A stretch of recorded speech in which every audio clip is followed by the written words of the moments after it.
I am joined by Evan Gatesman. Woo! Alexei Ireland. And Nick Landis. The only guy without a green shirt. You have green on your shirt. So guys, we just saw a bunch of routines today. Do you have any strong feelings, any standouts, performances today that you want to mention? Maybe your own performances, Nick and Alexei? I actually was really happy to see most of the routines. Like, I'm not trying to, say that some routines are bad inherently, but I've just noticed a lot more intention and planning behind routines, like actually trying to make your choreography match, your tricks to the music. I think more people have been really trying to do that recently, instead of just going up there and freestyling for 2 minutes to a song you like. So that was actually one of the things I wanted to ask you about, because Nick, I think you were the first person that I noticed to do this really meticulous composition, and I always thought that once you did that in 2010, that was just going to be the thing, and people would catch on, and those routines would win, and it hasn't really happened.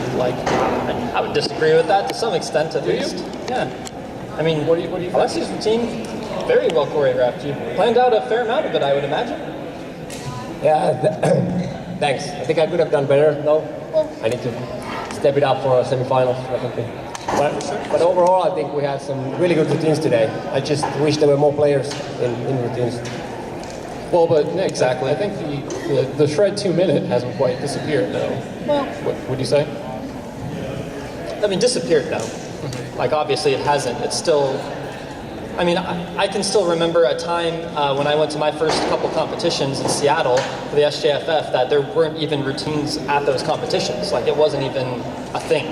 You just did shred 30 and sig trick, and routines were for the Europeans, is what they would always tell me. And I'm like, oh, okay, I guess I just won't practice one then. And then when I went to Worlds and tried to do a routine, I was like, oh my God, this is hard. Are you joking me? This is ridiculously difficult, because I'm not used to shredding for 2 minutes. And what I had to do was find places to take breaks. I cannot shred for 2 minutes. I think it's very admirable, and I think it's very difficult to do a shred 30 for 2 minutes. But that's just, I can't do that. Yeah, I'm actually pretty surprised. Pretty surprised too that it. I know what you're saying. So you're saying that since his was perfectly choreographed, every trick, every second, that you would expect more routines to be like that. And I think there are some players, like myself, I do the routines where every single trick is choreographed, or down to 1 or 2 tricks. Right. Maybe there's a couple places for freestyle, like actual freestyle. Right. But usually it doesn't exist. I think Damian Gilnitsky is also a great example of every single trick is choreographed. But for the general viewership, I don't think it makes much of a difference whether it's completely choreographed or just more of a shred. It's kind of discreet. Yeah, I feel like you said, some players make their routines you plan every trick, but then there are players like Milan, for example, who I think he knows the songs very, very well, and then he would just shred for 2 minutes. Yeah. And he does it really well.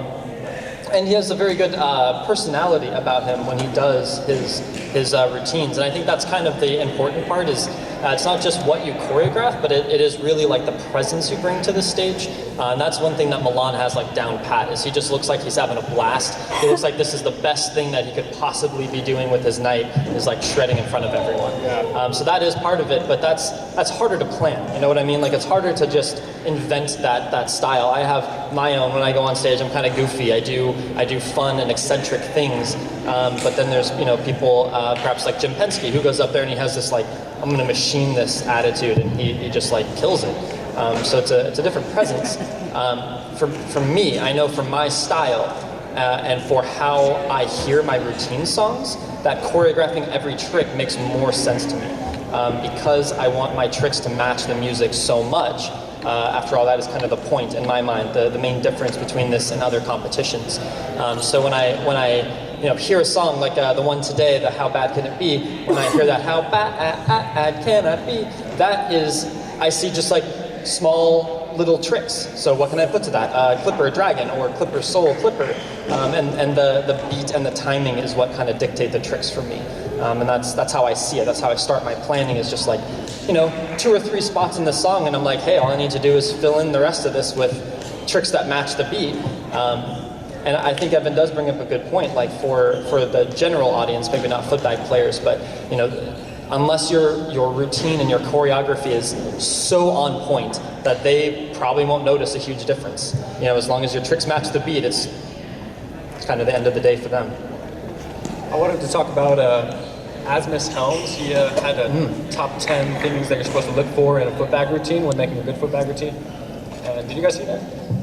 Yeah. It said stuff. Can you just describe it? So basically, it's the. It's okay.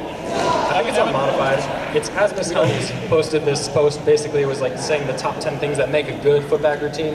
And it might seem a little ambiguous. The scoring system's interesting. It's not like a 1 to 10. But anyway, it looks for things like song choice.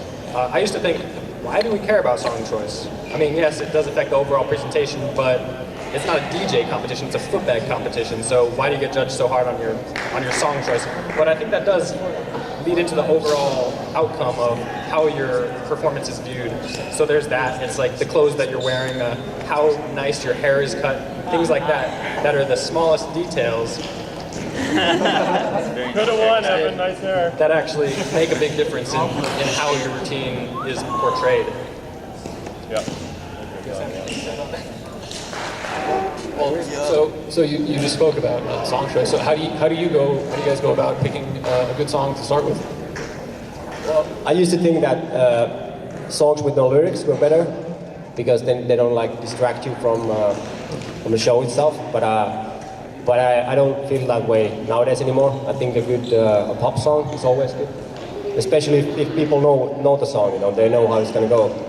I think in the past few years we've seen a few really like interesting song choices in routines, and even like Nis Petersen from Denmark. He always plays this drum and bass song, which in my opinion is not that good for routines, but I mean he makes it work pretty well. So. Yeah, I mean, song choice in general I think is very important, and it took me a while to get to that point too. I think a little bit is like trial and error. You know, you have to find something that's for you and that you like and that you can shred to. For instance, the 2010s Worlds routine that I did, that song, after I did that song, I was like, oh, I'm only going to do classical music from now on. Like, this is my jam, you know, like, that's what I was sold on. And I made one other classical piece, but to be quite honest, I actually had to take that whole song, the Marriage of Figaro, and actually lengthen the beats per minute just slightly, so that it actually matched my timing. Otherwise, it was slightly too fast for me. So there's like little cheating things that you can do to make your song fit you better, but you want a song that automatically fits you the best it can. So I really feel like if you can find something that you can jam to, that's great.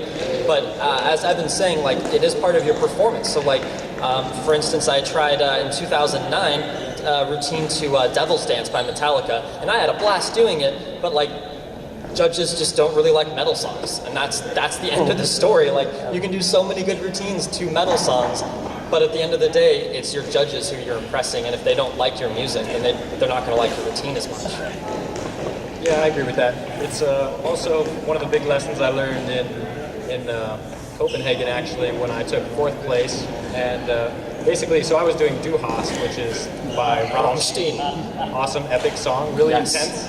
You have good choreography too. I just want to put that out there. I was very happy with it. Yeah. I ended up dropping the last trick, as some people remember, the blurry whirling swirl at the end. But basically, what I learned was my song choice doomed me. My flaw that I failed with was not in the actual routine. It was in the preparation for the routine, the planning. My plan was failed from the beginning.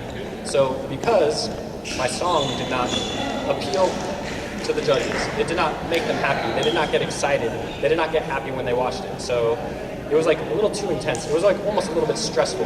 And then so Milan, the guy who took it, was I think his song really appealed to the limbic brain of the judges and of the audience. And they say it's impossible to please everyone, but that's really the goal. You're trying to make everyone think that you did the best one. Make them the happiest the biggest impact that you can have. Yeah, I feel like one thing that's important with routines is the flow of it, like how the routine flows. Can you hear me? Yes. Yeah, and song choice makes a big difference there. Like if you have a good song, a catchy song, with a few cues in it, like the sort of like the whole routine kind of like flows nicely. But if you use something like metal music, it might have some kind of breaks in it that like interrupts your flow in your routine. I feel like so that's why I think song choice is very important. So I think we should each sing our favorite routine song of all time. We like karaoke, right? No, I definitely agree with that very much. Thank you for bringing that up because that actually kind of ties into what I was talking about earlier about I had to plan breaks. Like I can't shred the whole way. If your song doesn't have breaks in it or lulls or it doesn't actually have a story to tell, you know, if your song is like just straight through one beat, it doesn't matter if it's metal or techno or a down-tempo song or whatever, if it's the exact same pace the whole time and you are trying to plan a routine to that, you automatically don't have as much variety as you could. All of my songs have parts where I do little toe hops because they have quick beats. They have parts where I do like a big pendulum because there's a big like pause.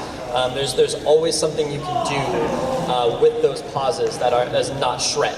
That'll help you reset and regain your endurance, and it'll also please the crowd because if a crowd just sees you shredding straight through, after about a minute you're like, okay, that's cool. Can you do something else now? Like with the real ball? No, yeah. You got a soccer ball in there? You want to try something for reals? Thank you, Claude. So Nick, you just used the phrase telling a story. So Yeah. I guess your song tells a story, but your tricks can also tell a story. Like, Well, that's the point. How do you go into that? Like you have your perfect song choice, but then are you just like, is it trial and error with Ripwalk here or Blurry World there, or are you thinking about the whole thing from the beginning and building? So to me, footbag tricks are music. Like it's really hard to put correct words to because it's very ambiguous in my brain. But like let's say you hit a leg over and you're hitting the leg over like a certain way, and Lon Smith is a wonderful example of this. He'll hit leg over like 1,000 different ways if you watch him. Like he will shred and do like stepping leg over way different than he would do, spinning leg over. And that's just, he has all this variance within his style naturally built in. And for me, when I hit a trick the right way, it's like you hit a note perfectly. Like you have the finger on that fret of your guitar and you hit it just right. And I try to aim for that every single time. So I'm definitely different in that way. But for me, it is music. When I do a trick, it feels a certain way. It has a certain rhythm and timing to it. I'm sure most of you are familiar with the magic hop and footbag, and that is where the rhythm really comes from. So a great example again is like Taishi. You're shorter, but you have a faster rhythm, and it's really awesome, and you're very springy. For me, I'm like really tall, I move a little slower, I float a little more, I go a little slower with my stalls. So I do have to pick music that can match that, but it has to tell a story. My tricks have to match the ebbs and flows of the music, and as long as the tricks that I'm putting to it feel like they fit in my head, then I know that people outside of just my view will get what my routine is about.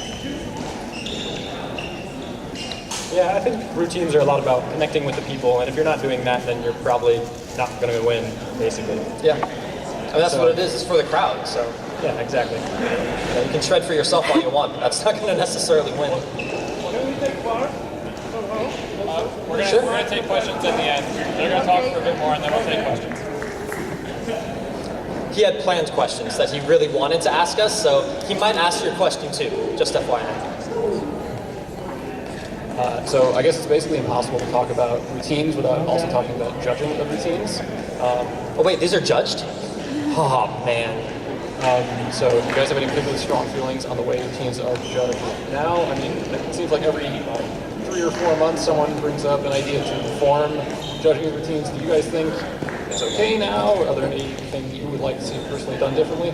I think the system we have now, that you have artistic and technical merits, I think that's a good system. And also where you give points from 0 to 6, I think it works well, like the scale is good and everything. So yeah, I feel like the way we judge routines now, it works well, in my opinion. I like the way we judge it, and I think it's the outcome is typically, I mean, it's always someone has a problem with it. They train thousands of hours. They're mad that they got second place, but I think that's actually a flaw in our structure. I think net and brackets like that, where it's like, which is better, A or B? It's very easy for a human to decide. Do you like an apple or an orange better? But it's very difficult to lay out 8 fruits and try to get similar results. Like, label these fruits from 1 to 8 on your least to best favorite, and you're going to always come up with different results. So I think that's exactly what happens in footbag a lot of the time is who got 4th or 5th. I mean, I don't know. It's roughly the same. They were all good fruits, but you know. Exactly. I'm allergic to kiwis. It's 8th. I don't know. Like, I've judged finals once or twice. Well, Victor, can you hold it for the end? He's like, no, I cannot. So I think you two guys are over here are more in favor of like creative freedom, but do you think that having so much creativity can be kind of daunting for someone who's new to routines coming in and just saying, I can do anything, but I don't really know where to start? Yeah, I guess. Okay, but Don't let that stop you. Like, yeah, seriously. Yeah. I mean, how many? Sorry. How many things can you do with just toe stall? Like, you can do just a toe stall. You can do pendulum. You can do a Zoid set. You can do one of those cool walkovers. You can do a wraparound. Like, just with a very basic trick, there is so much variety that you can do with it. Like Ken did this year, and like I did in 2010, you do the spinning thing. You spin around with the toe on your bag on the toe, and it like looks kind of cool. And it's just like a way to use stage space. It's a way to interact with the audience. So that kind of creativity, I wouldn't want in any way stifle. But what I'm trying to say is that if you're feeling like it's daunting, I think it's because you're expecting your routine to be too hard. You need to like take it back to basics, especially newer players, intermediates too. Like, it's cool to do toe stalls, like no big deal. If you're doing them to the music and you're not just like using them as a way to like recover, make them intentional. That's what I'm trying to say is anything that you do, make intentional, including your breaks, especially your breaks.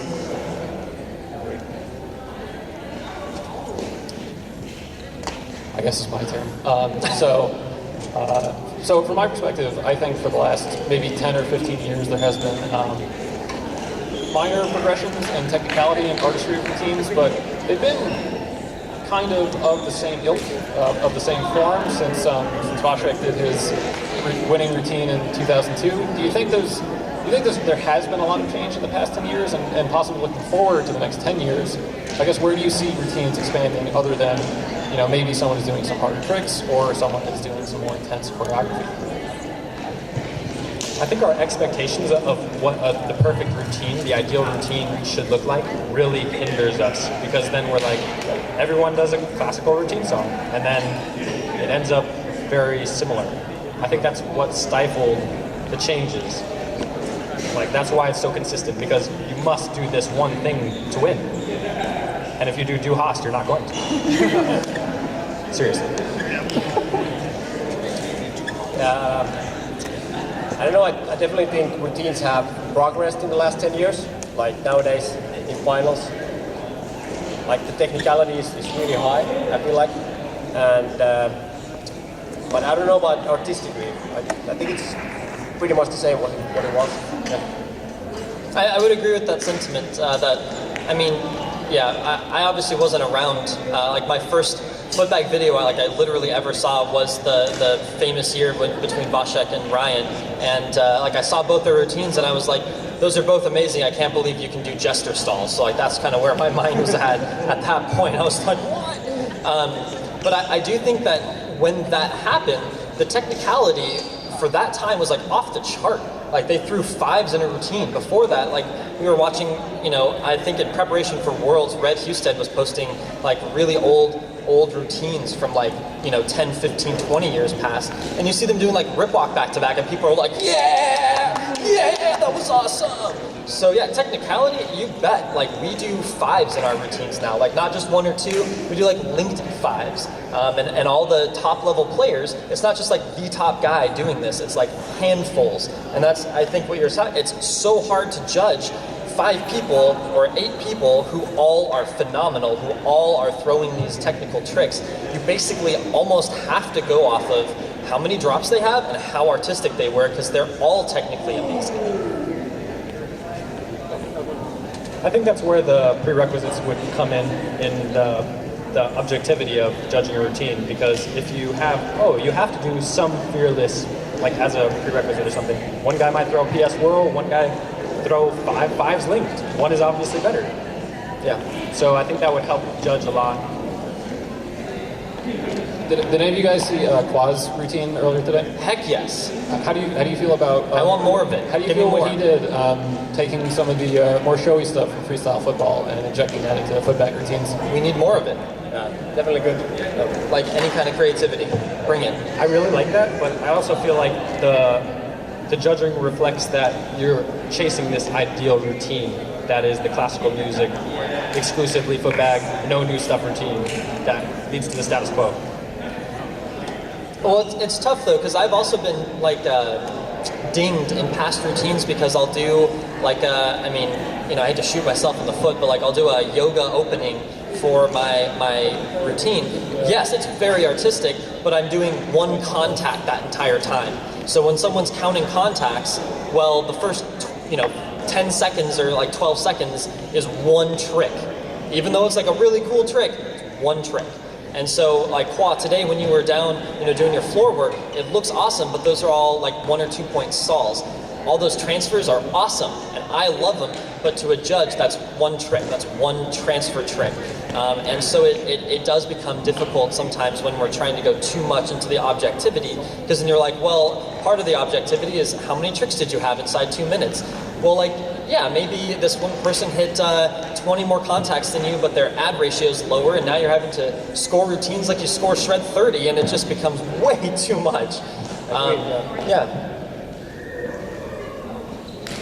I think you're saying the same thing that I'm thinking, is that we should kind of keep ads out of routines, or to a degree. But again, on Evan's scope, like if someone throws a 5 ad, like that's not super hard to throw 1 5 ad in your routine somewhere, especially if you have a break. Like shouldn't be too hard, I think, for a professional player. But if you end your routine with 4 5s and a 6, like that is really tough. At the end of 2 minutes, you are doing a huge fearless combo. That's more impressive.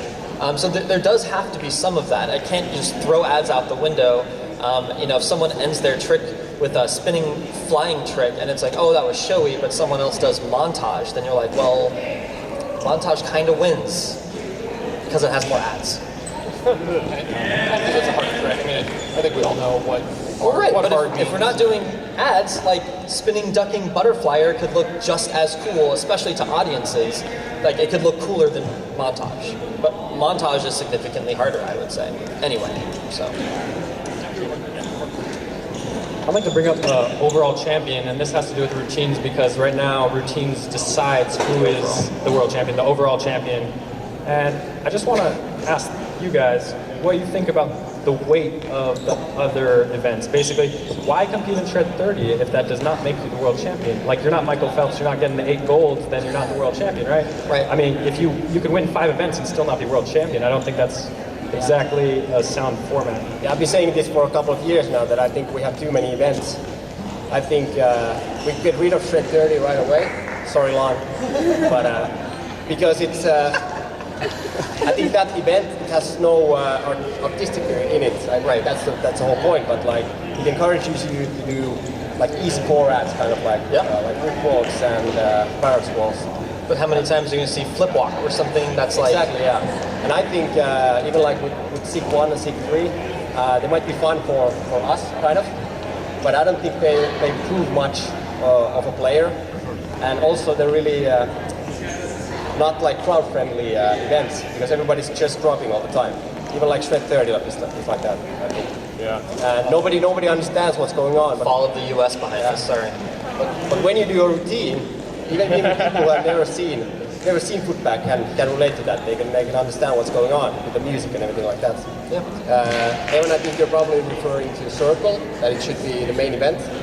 Or just weighted Not differently. really. I just mean, why play in any of the events if they don't make you the world champion? If you can win SIG 1, SIG 3, Shred 30, and you're not the world champion, then why are you competing in those events?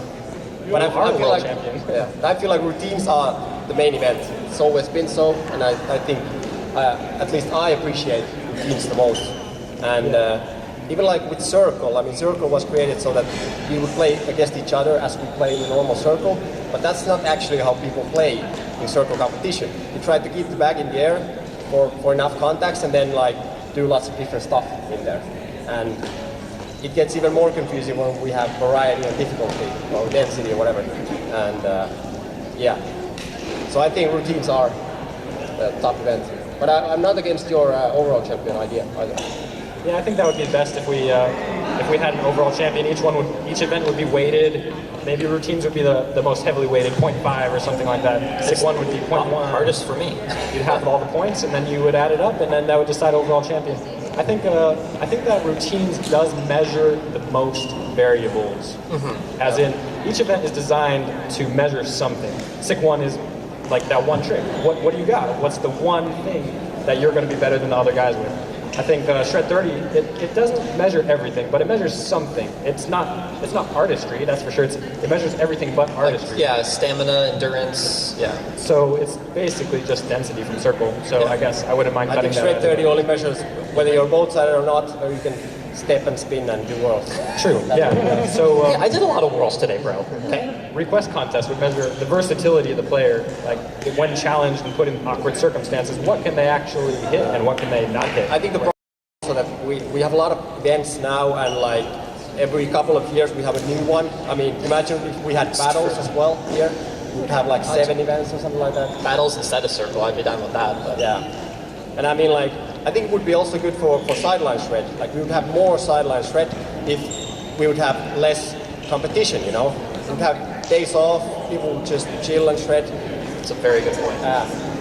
and not wait for the next event to start, you know? Speaking of battles, I would like to see routines actually go in that direction because of like what I was saying with the fruit before, the 1 through 8, it's really hard to rank them all and you end up with very varied results instead of consistent results. But when you're head to head like that, and it's still very similar to a routine, very performing, very artistry, a lot of artistry and a lot of technical merit goes into it. If it's just 30 seconds back and forth and you're competing, it's one-on-one and it's very easy to judge. Raise up this hand if you think this person, raise up this hand if you think that person. And then it becomes quite objective as well. I think if you look back historically, I think what you guys are saying is true. Routine tends to pick the best overall players. I'm not sure if it necessarily picks the most artistic players. I think it might still be skewed a bit more to the technical side. But then again, like, the way you see the artistic merits, it varies from person to person, kind of. So I think it's good that the most technical player would also win routines. I mean, not necessarily, but kind of like. But we do have several events that measure purely technical skill. Yeah, so that's always how I've thought about it, is that there's, Shred 30, even the sick tricks is actually about technical skill. Rarely does someone win with just like a really artistic move. Like, if I wanted to do, like a pendulous set, it'd have to be a pendulous, really something hard afterwards. It couldn't just be like, oh yeah, I just did this like, pendulous toe stall. Hey, look, it's different, You have to have technical to do that. But with routines, it really is more about the artistry and how you choreograph your tricks. It's more the how. And another really great contrast here is like Shred 30. I planned out my Shred 30 when the competition started. Like, that's when I was like, oh, what does my body feel like doing? Okay, here's all these easy tricks that I know are 4 and 5 adds. Just smash them together in some combination and just fly with it. But a routine, you shouldn't, in my mind, do that because you're not going to be able to get your artistic merit down with your song. It comes from the choreography is how you get that artistic spectrum of tricks. You don't just want to do rip walk for 70% of your routine or just leg over to be an easy trick. You want those to be planned and placed. So they go with the music. That's the idea. Okay, how about we open it up for some questions? Victor, I call on you. Where'd you go? There we go. Hang on, hey, I will pick. No deal. So I guess you guys want to raise your hands. I'll call on you, and I'll repeat the question up here so we can all hear it. Victor, do you have a question? You need a mic. Hello. It's not a question. I just want to say that you all are thinking about routines in too much of technical way. Like giving the scores as a judge for technical merit, I'm not looking for the 5s and 6s that he has done. Of course, like 5.56 after 2 minutes is like super huge thing, and no one did that today. So it was like the cherry on the cake, right? In technical, but I give points for something like you said. You keep doing tricks that you planned precisely on the very short moment, because otherwise it doesn't look good.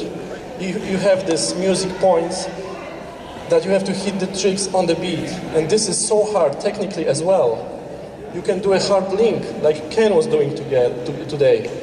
You see, you can do like 4-4, 3-4, but you have a nice combination that it's working with the music. For me, this is the goal, what is most valuable in routines. So if everyone says that you want to compare the tricks or get it structured or go even more or get the battles instead of routines, it's like I'm totally against. It should be about the show for non-footbaggers, to show football in the best way we can. So the choreography is the key, and the technical skills can be, out there without the shred style at all. True. Yeah? You still have to hit something. You still have to hit, of course it's footback and we give technical score. Of course. Flip side, Texas, variety, all these things, but these are basics for us, right? We understand that it has to be about the skill. But it's just the other way. Thank you. Do you guys have anything to say to that? I'm not sure there was exactly a question. It was a statement in the form of a question. Do you guys have any response to what Victor just said? No, I agree too. I think for routines, it needs to be more about that, because we have so many things like great technical merit. It's tough for me because the way that I view routines is that it has to have both. It has to have a really healthy dose of technical if you want to win, but believe you me, if I thought I could win with like a purely artistic routine, I would. I would not want to kill myself trying super hard tricks in this routine and drill that for 6 months and get potential back injuries and stuff trying these ridiculous things after like many attempts. I would love it if routines were only about artistic skill and very little about some of that stuff, because then again, this kind of brings us back to like overall champion. I feel like myself, if I really wanted to focus on any competition, it would be routines, because that's what I have the most fun doing. But if I want to have fun, then I want to do all the competitions, and I don't want to wear myself out drilling my routine over and over, just like waiting for that 1-2 minute window where I get to show this thing I've been working on for 8 months of my life. Like, yeah, and then you drop halfway through or right at the beginning, and you're just like, oh my god, okay, well there goes 8 months of my life, frost right down the toilet. So yeah, I would like the more artistic side, but at the same time, if I really look at it objectively, like you can't win without doing hard tricks. You have to have them in this day and age, and I actually kind of like that because it does push me. But I think the problem is when people get attached to the idea of I have to do all these difficult tricks in my routine, and I can't do stuff like Kwa, or I can't do yoga, or I can't do breakdancing if Alexei from Estonia's here. Yeah, and that guy's amazing. But if he brought that to this competition, I doubt he would make it past semifinals, because the technicality would be there, and that is unfortunately like a really heavily weighted portion of our judging system. So I'd like to see it move more towards what you're talking about. Yeah, but sorry. Like, this is footback, so you have to show some footback tricks. Like, you don't go to an ice skating competition and I don't know, do whatever. Bobsledding. Yeah, that's not ice skating. It's true. It's very true. All right, TJ, I think you had a question. You can just shout. It's good. Share the mic. So I wonder, like Dave and I were talking about this, but I don't think it was for routines, but So you don't want to, you don't like you were saying, you don't want to limit people by saying you need to do this, you need to do that, because 2 minutes, I mean, it's a long time, but it's not a long time. But we all know that things like being both-sided are good in a routine, so that would be something you could sort of, I guess what I want to say is like, what about some sort of like a multiplier or something? So you have your total score for artistic and technical, and then if a certain person has shown both sides, they've shown this, they've shown that, they get like a 0.01 multiplier to their score for either artistic or technical. 1 point. Well, I feel like if you show what you said, like both-sidedness and everything like that, it already shows up on the score card, you know. You don't need the multiplier for those who do it well, you know. Like the score will reflect the routine. I think the primary problem with routines is we're trying to measure too many variables. That's why it ends up so convoluted. Is it both-sided? How many drops? How much style? What song choice? So you have to measure all these things in 2 numbers, and that seems very difficult to do. Yeah, it is difficult, but so routines, works. Routines, if you want to just have each event represent something, then you should just take technical completely out, and you get a bunch of perfectly timed clippers. I think as a judge, I worry about something like you proposed, TJ, because I think the more of those you put in, it becomes more of a numbers game, and you can almost decide who wins on paper. And I think that's kind of against what the routines are about. Like Shred 30, you can win on paper. If you plan a 280 Shred 30, it's always going to be 260 Shred 30. But I kind of personally think that routines should be a little more natural, a little more flowy, and not so much a numbers game. Word. Yeah, I agree with that.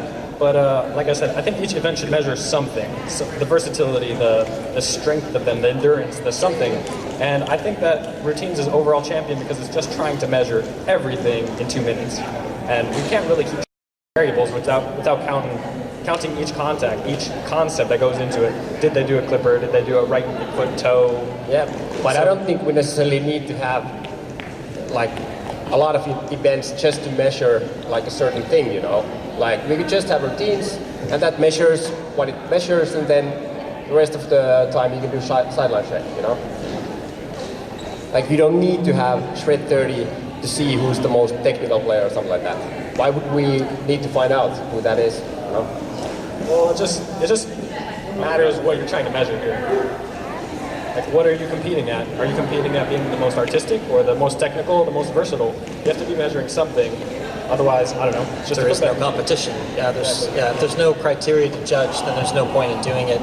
But I agree with cutting out some of the competitions, and I agree with saving your energy for sideline shred. I think that's something that kind of has died out among the very top players. Like I hear stories from Red where the BAP players just get in BAP circles and shred like hardcore, and that's where everyone wants to be because they want to watch, and that's where everyone wants to be in because you want to be good enough to like shred with the BAP players. So it's like inspiration to be technical. So I do feel we need some sort of event to judge technicality. I just don't think that routines is the best place for that type of judgment. But like battle would be, or circle would be, or I mean, heaven forbid the people who have to judge Shred 30, but that is pretty much a legitimate way to judge technical score. But it's just a pain. Certain tricks. 30 is a max. And personally, I don't like this because the goal is to bring more people into doing routines because numbers seem to be dropping for it. But we're trying to be two things. That takes away from the players that have trained hard and up their cardio to compete in that. Now you're taking that away, and you might be putting everyone on the same level, but it's unfair to the top players. And also, you're taking the sport out of our sport. Like, we're trying to be a sport here. Why would we take athletic ability out of it? I mean, sure, it's going to be harder, but that's what it takes to be the best. Yeah, I can start by saying that at Euros this year in Madrid, we had 1.5 minute routines, and I think actually it worked pretty well because it was like in the middle of the city, like there were a lot of spectators and everything, and I think it was maybe a bit easier for them to understand what's going on and like follow when it was only a minute and 30 seconds. But having said that, I don't know if we should like change it to just a minute and a half. I think 2 minutes works fine. But as an experiment, I think it was good in Euros at least. I agree with TJ on this one. I think what he said was really intelligent about the 2 minutes is a long time, but not really. No, what TJ said earlier, actually. So questioning the time, I think we should just stay with this one. I don't really see a reason to go down.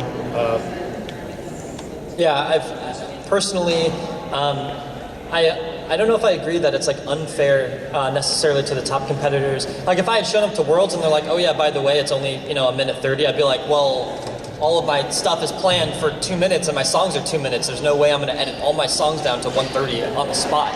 That would definitely be unfair.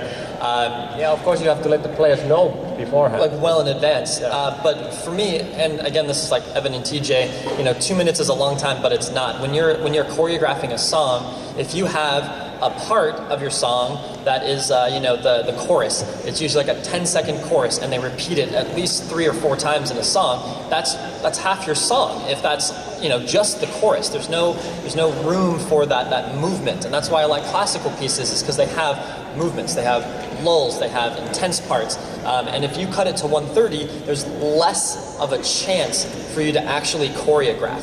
So if you look at it this way, in the song I did today, How Bad Can It Be? It had the parts where I did Clipper, Dragon, Clipper. And I did 3 times, but you can see my choreography because I'm doing it multiple times. Because I have that part in there enough times, and I do tricks to it, and they're the same tricks, people who don't even play the sport can look at that and be like, oh, he planned that out. Because it's the same part of the song, it's the same thing I'm hearing, and the same thing I'm seeing. If you cut to 1:30, you have less of a chance to repeat those things that I feel you need to repeat to show choreography. I guess a positive note on that one would be cutting it down would make it easier, obviously. 90 seconds is easier than 120 seconds. I think we could all agree with that one. And basically, I think we should take a lot of steps to make our sport easier and more accessible, because it's pretty damn hard. That's a good point. And I think, just a reminder, you guys are all in favor, or at least okay with keeping it at 2 minutes, but you guys are also at the level where you've worked really hard to be able to do 2 minute routines. You guys, yes, it would be slightly different if it was someone like me who has not done a lot of routines and is at that barrier of entry. It's already so hard to find songs that are just 2 minutes. Like I have to edit all my own music. I've had friends edit music for me who are professional music editors. I'll tell you what, it's a pain in the ass to find a 2 minute segment. 2.5 minutes, 2 minutes and 15 seconds, even 2 minutes and 10 seconds. You could do so much more. It would be harder, yes, it'd be way more tiring. But I kind of feel like if you're adding breaks in your routines and you're able to add in 10 seconds or 15 seconds of crowd interaction, your routine's going to be better, it will be more accessible, and it'll actually make it a little easier.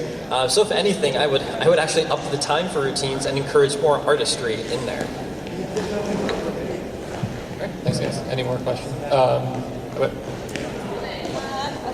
So it seems like you guys in the community here really value the audience feedback, audience perspective, as well as the artistic talent. So my question is, kind of moving forward in the next 10 years in this modern day and age, is there a way you can attribute point value to start to incorporate audience feedback and artistic talent? Is there a place for that in routines, or could it come again? So the question was audience participation in judging, like maybe a community winner. What do you guys think?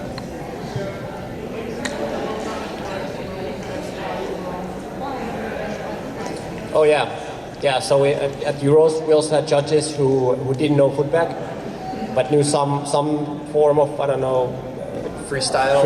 Yeah, exactly. They were jugglers.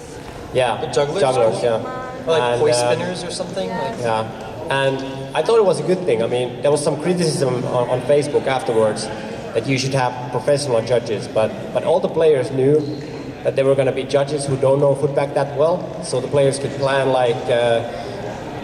maybe different tricks or something like that, and I thought it was a good thing. So, yeah. I would definitely agree with that. I feel like there was only one competition that I know of that was very heavily influenced by crowd performance. It was a US Open in 2008 or something. But they basically went up to this show, and Bevier ended up winning $10,000 or some giant cardboard check. Maybe it was only $1,000. I don't know. Maybe I'm embellishing too much, but it was a substantial amount of money. no joke. Anyone would like to win a grand, at least, from doing what they love. Most of that was based on audience voting. They like literally had people, when they exit, like just check off who they thought was the best. And then they use that as, in this circumstance, as like the only form. They were like, you guys vote who wins, and that is the end of it. That person gets the money. Bam, done. So audience wanted to vote because they knew that it actually influenced things. I don't think that we should go to like a purely crowd-based vote. Like that's unfair. Yeah, especially not at like Worlds, but like when you have like smaller like jams, Sure. or like street tournaments, and definitely why not? Well, I really think that having other freestyle, like professional freestylers, whether it's breakdancing, hoist spinning, juggling, anything, where they can understand the artistic merit behind what you're doing, I think that would be important to have on judging panels. And I do feel like it's usually, I mean, this Worlds I think has been very well organized, but usually it's almost impossible to find qualified judges. Like when I saw you on the judging panel, I was like, oh good, someone who knows what they're doing is judging my routine. Thank God. Like, if it's someone who doesn't know footbag very well, I'm like, well, why did I throw all these 5s in my routine if this person isn't going to understand the difference between a 3-point and a 5-point trick? So there's a little bit of a balance to be had. I think there's room for experimentation with it, but in general, I think it's probably a bad idea because you'll end up with one guy that's doing 10 fearless and another guy's doing 10 headstalls and winning.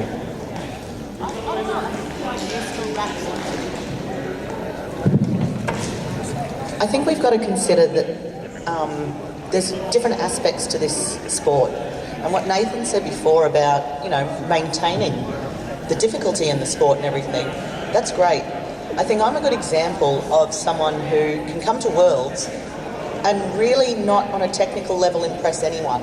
No one would sit there for 3 hours and watch me play. But on a street, I can maintain a crowd for a long time. I'm the best player in the world to a crowd.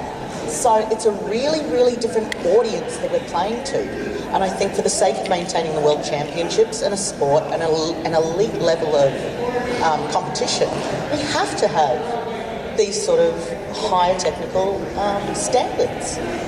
But if we're talking about trying to grow our sport, trying to get it into get people to even have heard of it or to know what it is, that's when we need to start making things accessible. And when you start looking at just how videos are put together these days, no video of anything goes for 3 minutes. Everything's chopped and changed and brought down and sped up. For us to try and promote the sport, there's so many creative ways to be able to do that without actually trying to affect the technical level of sport. If we want to be promoting the sport, let's promote hacky sack. Let's promote just encouraging people to kick and have fun with this game, because that's the pool of talent that footbag players rise out of. So we'll naturally find it that way. So I think we have to be careful not to try and accomplish everything in one go. We do have to split it up and work and be strategic about exactly what we're trying to achieve, where and when. Thanks, Caroline. I think we'll just take one more question and wrap up. You have one over here? I was going to say something similar, but it also ties in with TJ's comment about the multiplier, because the idea actually came up in the shred circle, where the multiplier would be for making a pass, right? And it's the same idea of opening to new players, right? Being open. Old school hack, right, is about passing. It's about flow. It's about working together to keep it up, right? And that seems to me to be a crucial, when I see the shred circle, I competed from 87 to 94, right, old school. I see the new shred and shred till you drop, right? And that's kind of when I got out of, when everyone was just shred till you drop, that's when I lost interest and went back to more just old school hack, right? And so the idea of when you're out there on the street, players is more passing, right? And that it should be valued to be making passes and not just keep going till you drop. Finish up strong and pass it off, right? And that was the idea of the multiplier, really the origins of it was maybe for the shred circle, right? You actually, instead of just keep going, that you actually, come to a inside kick and pass it off, right? And that should be valued, and that goes along with supporting, growing the sport, is being just the back to roots, hack, right? Anyone can join. It's fun, you know, we're going to pass it to you. You don't have to be that good. Just pass back into the circle and you're good to go, right? So I don't know how you might take that on board, but that's just my observation as an old school guy. So. Any response to that, guys? Please. I believe there's a... Caroline, what's the name of that sport where they play with like a soccer ball in a circle and they... Chinmoni, right. So there's this... is it Asian? Burma? Yeah, okay. So Southeast Asian sport where they're playing this... I think it's with a talker ball. It's like a reed ball, and they're playing in a circle, and basically it encourages audience participation and group play because they're passing back and forth. And I think it's like they're getting tipped dollars. They're getting pinned dollars on them, and that's like the audience vote or something like that. So I think that would be a creative approach to it, something like the approach to Chinmoni. Yeah, I definitely agree. Especially in circle competition, it has happened a few times in the past. I mean, I can't say it's like, you know, happened every single tournament, but you know, whatever strong players are in the finals, if they just shred hard and then they realize like, hey, maybe I'm getting tired, I don't want to just drop, the pass is so much more professional looking. You're like, I got to where I wanted, I know that was good, here you go, it's your turn now. That should, in my opinion, definitely get more points because it's classy. But the person who, you know, keeps shredding and after 150 contacts you are still doing like bop, but you're still shredding, just maybe to keep the other players cold or whatever your tactic is, that doesn't to me look as good. So that's just my 2 cents on the issue. I think it is a very good way. Now on the aspect of technicality, we have come so far with our trick selection, and I think it's so hard to explain to a crowd what footbag is now. When people just kicked hacky sack around and like the only tricks were like flyers and stalls, like the sport was so much more accessible to so many more people because, you know, oh, you kick a few times, you might drop it, but, you know, you can get better. There's only like 2 or 3, 4 tricks you can learn, and like, then you're fun and you're having fun and you're doing good. But there's just this pyramid that builds up from the basics. And it's like an inverse pyramid. You know, you learn like 5 basic tricks, and from there you learn a couple sets, and now you know like 70 different tricks that you can do. And then from there you learn 4 or 5 more components, and now you can do like hundreds of tricks. People just see that hundreds of tricks mark and are like, oh, well, that's impossible. I quit. Like, I don't want to try anything. So whenever I present to a crowd, that's exactly what I tell them. Like, kicks is where it started. Kicks are worth 0 points. I don't even tell them ads. I tell them points. Stalls are worth 1 point. And you can do a lot of other stuff with stalls, but like learn kicks and stalls, bam, that is all an audience needs to know to start having fun with a hacky sack. It's like, learn how to kick, try a stall, done. All right, any closing thoughts, guys? All right, well, thanks. We've been up here for about an hour, so thanks so much for joining us, guys. Let's get a round of applause for Evan, Alexei, and Nick. Thank you so much, guys. Thanks, man. We will be back here around the same time tomorrow with Nick and Taichi to talk about footbag promotion. So come and join us again, and we'll see you tomorrow. Have a nice night, everyone. Thanks, guys.